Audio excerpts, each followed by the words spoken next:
Parlamento Nacional aprova no calendário para debate Orçamento Geral do Estado, tina fiscal ringrua runul resinghatnya.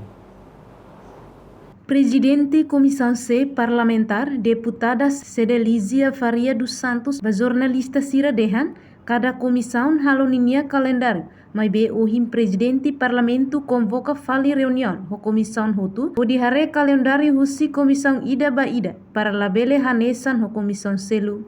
Portanto, calendário fixo loron ruanulu, finaliza relatório parecer, o di submete ba presidente república. Sim, cada comissão kita halong ini calendário kita. Nabi ohine presidente parlamento convoca a comissão muito queres para hati bahane na dia profil fali ga kita halong calendário di comissão ida o comissão selu to ke malu kita.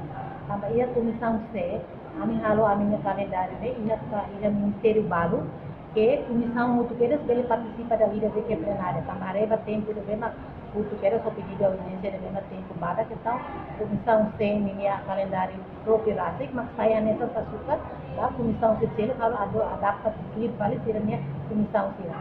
Tambah ne bang sawat itu yang saya ministério finanças.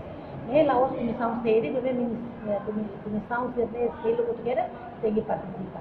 Ia rayuannya laos comissão C bebe comissão muito queres participa hotu ia sala plenária. Mas ia muito comissão balu que sira hutu sira para audiência mesa. Anessa comissão ficou ba Ministério Solidariedade Social e Segurança Social. A minha comissão se cara para o todo halo conjunta de plenária bebe tambah sedia ia questões barat maka sira cara dia então sira halo sira minha agenda audiência kita. Incluindo comissão B, que pode sira cada vez trata assuntos sensíveis baru.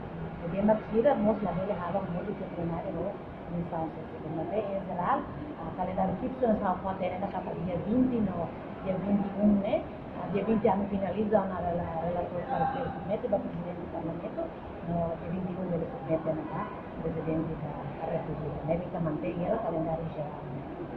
Data audiência sehahu iha loron tolunulu, fula novembro ne, nune ohin aprova ona calendário bakada comissão, nos submete quedas ba presidente parlamento, o diharuka ba primeiro ministro, atu distribui ba ministro Cira.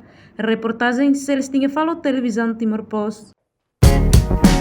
Janela informação ba Emahoto, atu atena informação atual diagliu, kita halua, hanehan butang subscribe, like, halo comentário no faixa do media social Hoto.